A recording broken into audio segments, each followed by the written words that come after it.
ఈశాన్యంలో పూజ గది పెడితే పుత్రులు మరణిస్తారు, అసలు ఆ ఇంట్లో సంతానమే ఉండదు. మనం ఇంతే తీసుకున్నాం అనుకోండి, వాస్తు పురుషుడి తల నరికేసినట్టు. అంతే కదా. కాబట్టి నిజంగా అసలు డ్యామేజ్ చేయొద్దు అంటే మూతలు అంటే ఈ మూలలు గనక డ్యామేజ్ చేస్తేనే మూత. కానీ మన మహానుభావులు ఇది ఎక్కడి నుంచి పట్టుకొచ్చారో తెలియదు. ఇప్పుడు ఈశాన్యంలో మీరు పూజ గది పెడితే ఈశాన్యం మూత కదా, మరి ఆగ్నేయంలో కూడా మీరు కిచెన్ కి రూమ్ కట్టారు కదా, మరి అది కూడా మూతనే కదా. మరి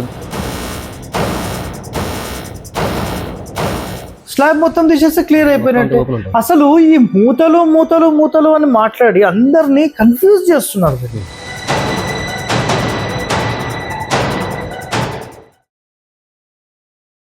అందరికీ నమస్కారం అండి. ఈశాన్యంలో పూజ గది పెడితే 100% ఒక పెద్ద దోషము, అది ఒక మూత కిందికి వస్తుంది. ప్లస్ దానివల్ల పుత్ర సంతానం ఉండదు, పుత్రులు మరణిస్తారు, అసలు ఆ ఇంట్లో సంతానమే ఉండదు అనేది చాలామంది భయపెడుతున్న మాట. ఇప్పుడు మీ ప్రశ్న కూడా అట్లా. అదే ఇప్పుడు యాక్చువల్ ఏంటంటే, ఇప్పుడు డైరెక్ట్గా ఒక మాస్టర్ బెడ్రూమ్ ఉందండి, వాయువులోనేమో ఒక చిల్డ్రన్ బెడ్రూమ్ ఉంది, ఇక్కడ ఆగ్నేయంలో వంటగది ఉంది, ఇక్కడేమో పూజ గది ఉంది. మొత్తం మూత పెట్టాం కదా అన్నిటి కూడా. అన్ని మూతలు పెట్టినప్పుడు అసలు ఈ మూత అనేది కార్యక్రమం ఏంటి? ఈశాన్యంలో పూజ గది పెడితే అది పైన మూత పడిపోయిందంటే మరి ఎన్ని మొత్తం మూతలే కదా. అసలు మూత అంటే తెలుసా మీకు? క్లారిటీ కావాలి. మూత ఏంటి, మూత ఏంటి, మూత ఏంటి అసలు? మూత అంటే ఏంటిది? రైట్. ఇప్పుడు ఏపీ తెలంగాణలో ఒక సిస్టమ్ని ఫాలో అవుతారు. గౌరు తిరుపతి రెడ్డి గారు వచ్చిన తర్వాత ఆ సిస్టమ్ అనేది ఎక్కువగా ఇంప్లిమెంటేషన్ అయింది. అదేంటిది అంటే, స్థలంలో ఇల్లు ఎక్కడైనా కట్టవచ్చు అనేది పాయింట్. వాయువ్యం ఆగ్నేయం వదిలేసేసి, బట్ ఏ ఫేసింగ్ ఉంది దాన్ని బట్టి కండిషన్స్ ఉంటాయి. బట్ ఓవరాల్గా అసలు ఒక డిఫాల్ట్గా తీసేసుకుంటే అయిపోతుంది, అందరికీ కన్వీనియంట్ ఉంటుంది అనే ఉద్దేశంతో ఆయన ప్రచారం చేసినది ఒకటి ఏంటంటే, నైరుతిలో ఇల్లు కట్టండి. ఇది అర్థమైంది పాయింట్ ఒకటి. రెండవది, మీకు స్థలం లేకపోతే, లేదంటే ఆయన చెప్పిన ఇంకో పాయింట్ ఏంటంటే, అందరూ పాటించినది, వాళ్ళ శిష్యులు కానీ మిగతా వాళ్ళందరూ పాటించినది ఏంటంటే, ఆయన పుస్తకాల రూపంలో దక్షిణంలో ఖాళీ లేకున్నా పర్లేదు, ఉత్తరంలో మాత్రం ఉండాలి. పడమరలో ఖాళీ లేకున్నా పర్వాలేదు, కానీ తూర్పులో ఉండాలి. ఇది వాళ్ళు చెప్పిన సిస్టమ్. అంటే శాస్త్రంలో చెప్పిన ఒక కండిషన్, తూర్పు ఉత్తరంలో ఖాళీ ఉండొచ్చు, లేదా పడమర దక్షిణంలో ఖాళీ ఉండొచ్చు. రెండూ ఉన్నాయి, బట్ వాళ్ళు ఒకటే తీసుకున్నారు. అంటే వాళ్ళ ఉద్దేశంలో తూర్పు మాత్రమే కుబేర స్థానం, డబ్బులు ఇచ్చేటోడు, కాబట్టి అటు పెట్టండి. సూర్యుడు ఆ ఉత్తరం, సో తూర్పులో మాత్రము సూర్యస్థానము, ఆరోగ్యం ఇస్తాడు, అందరితో పరిచయాలు ఉంటాయి, మంచి రాజులాగా జీవించవచ్చు, కాబట్టి తూర్పే మంచిది. సో ఈ రెండే పెట్టండి. దక్షిణం యముడు ఉంటాడు, పడమరలో శని మహాత్ముడు ఉంటాడు, మన నైరుతిలోనేమో రాహు ఉంటాడు, చాలా డేంజర్గా. సో వీళ్ళ మూత చేసేస్తే వాళ్ళు బంద్ అయిపోతారు, వీళ్ళందరూ ఖుల్లా అయిపోయి మీకు మంచి ఫలితాలు ఇస్తారు. ఇది ప్రచారం జరుగుతుంది. బట్ మూత అంటే ఒకసారి నేను పేపర్లో ఎక్స్ప్లెయిన్ చేస్తాను. మూత అంటే ఇప్పుడు చాలా మంది ఏంటంటే, ఇప్పుడు ఒక ఇల్లు తీసుకున్నాం, ఇట్లా ఇల్లు తీసుకున్నాం సార్, అసలు ఈ పూజ గది ఎంత పెట్టాలి అంటే, ఇంటిని 9 భాగాలుగా డివైడ్ చేసి ఒక భాగం పెడితే అయిపోయింది, అసలు ఇష్యూ లేదు. 100% ఇది ఇష్యూ లేదు, ఇది పర్ఫెక్ట్, ఇది నెంబర్ 1. కానీ పూర్తి మూలకు ఇలా నేను ఇంతే పెడతాను అన్నాను అనుకోండి, ఈ రూమ్ కి సంబంధించిన ఏదో ఒక పాయింట్ లో ఒక మర్మస్థానం ఉంటుంది. ఆ మర్మస్థానంలో ఇక్కడ ఒకసారి ఇదిగోండి, ఇప్పుడు ఇలా కట్టినప్పుడు ఏదైనా ఒక మర్మస్థానం మీద గోడ వచ్చేసింది అనుకోండి, అది డ్యామేజ్ అయిపోతుంది. సో ఇప్పుడు ఇదేమో మీరు విశ్వకర్మ ప్రకాశిక, విశ్వకర్మ శాస్త్రం ప్రకారం మీరు ఫాలో అవుతారు, బట్ ఈ సిస్టమ్ స్థాపత్య వేదంలో ఉండదు. కాబట్టి ఈ సిస్టమ్ మీరు ఫాలో అయ్యేది మాది కొంచెం డిఫరెంట్ ఉంటుంది.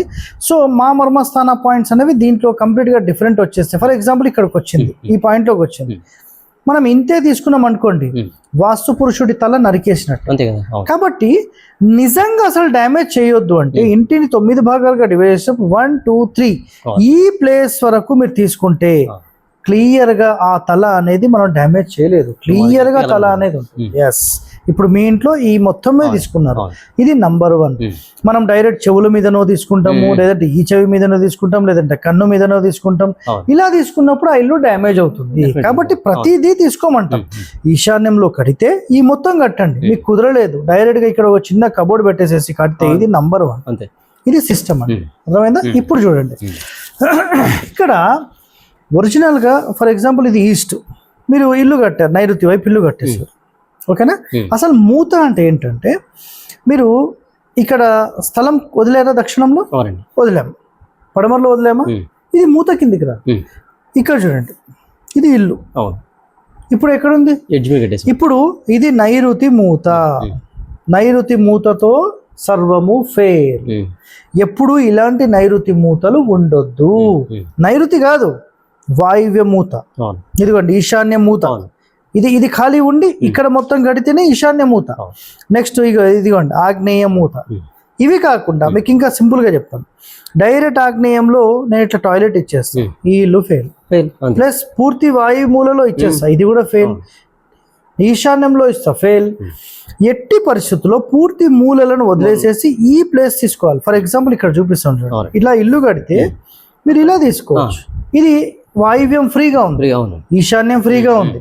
ఒకవేళ ఆగ్నేయంలో మీరు టాయిలెట్ కట్టాలి, ఇది కట్టే విధానం, ఇది మొత్తం ఫ్రీ ఉంది. ఇది నంబర్ 1, ఇది నంబర్ 1, ఇది నంబర్ 1, ఇది ఫెయిల్, ఇది ఫెయిల్, ఇది ఫెయిల్. సో ఇందులో చాలా క్లియర్ ఎక్స్ప్లెనేషన్ మనకు ఒకటే ఏంటంటే, 100% మనం తీసుకోవాల్సిన మొత్తంలో కూడా పూర్తి మూలలు డ్యామేజ్ చేయొద్దు. మనకు ఈశాన్య మూల అంటే మూతలు అంటే ఈ మూలలు గనక డ్యామేజ్ చేస్తేనే మూత. కానీ మన మహానుభావులు ఇది ఎక్కడి నుంచి పట్టుకొచ్చారో తెలియదు. ఈశాన్యంలో పూజ గది పెడితే అది మూత దోషం, ఆగ్నేయంలో కడితే అది మూత దోషం. ఇప్పుడు ఫర్ ఎగ్జాంపుల్ నేను ఒకటి మాట్లాడతా, ఇప్పుడు ఈశాన్యంలో మీరు పూజ గది పెడితే ఈశాన్య మూత కదా, మరి ఆగ్నేయంలో కూడా మీరు కిచెన్ కి రూమ్ కట్టారు కదా, మరి అది కూడా మూతనే కదా. మరి నైరుతిలో కూడా రూమ్ కట్టారు కదా, అది కూడా మూతనే కదా. మరి వాయువ్యంలో కూడా రూమ్ కట్టారు, మూతనే కదా. స్లాబ్ మొత్తం తీసేద్దాం, స్లాబ్ మొత్తం తీసేస్తే క్లియర్ అయిపోయినట్టు. అసలు ఈ మూతలు మూతలు మూతలు అని మాట్లాడి అందరినీ కన్ఫ్యూజ్ చేస్తున్నారు. ఒరిజినల్ గా మూత అంటే మీ ఇంటికి సంబంధించిన ఏ గోడ మీద కూడా ఏది మీరు కట్టొద్దు. పాయింట్ అర్థమైందా? ఒకవేళ నిజంగా మా గోడ మీద కట్టాలి, ప్రొసీజర్ చెప్పంటారా? చెప్పాలా? చెప్పండి సార్, అది కూడా చెప్పండి. ఒక 50 నుంచి 70 అడుగులు ఉంది, టోటల్ 20 ఫీట్లు మొత్తం రౌండ్ అప్ కట్టండి, ఇల్లు సెంటర్ కి కట్టండి, మళ్ళీ చుట్టూ స్థలం వదలండి. ఇది నంబర్ 1. ఓకే. పెద్ద పెద్ద దేవాలయాల్లో మీరు అబ్జర్వ్ చేయండి, చుట్టూ నడకకు కానీ లేదంటే రాత్రిపూట పడుకోవడానికి కానీ మొత్తం వరండాలాగా చేసి మధ్యలో టెంపుల్ పెట్టి స్థలం మధ్యలో మళ్ళీ పెడతారు. దైవిక వీధి, మనుష్య వీధి, బ్రహ్మ వీధి, ఇవన్నీ మాట్లాడతాం కదా. సో ఇలా మనం పెడితే అది దోషమే కాదు. బట్ ఇంటికి ఎలా పెట్టాలి, మరి అవి కండిషన్స్ ఉంటాయి. ఎందుకంటే సెంటర్లో ఇంటికి పెట్టాం, అది ఓన్లీ పబ్లిక్ ప్లేసెస్ కి దేవాలయాలకు మాత్రమే పెడతాం. జస్ట్ మీకు కండిషన్ చెప్తాం. సో నిజంగా ఈరోజు మీరు నేర్చుకున్న టాపిక్ చాలా ఇంపార్టెంట్ అండి, ఎంతో మందికి ఉపయోగపడుతుంది. అందరికీ షేర్ చేయండి. Okay, stay tuned to our channel. Thank you for watching.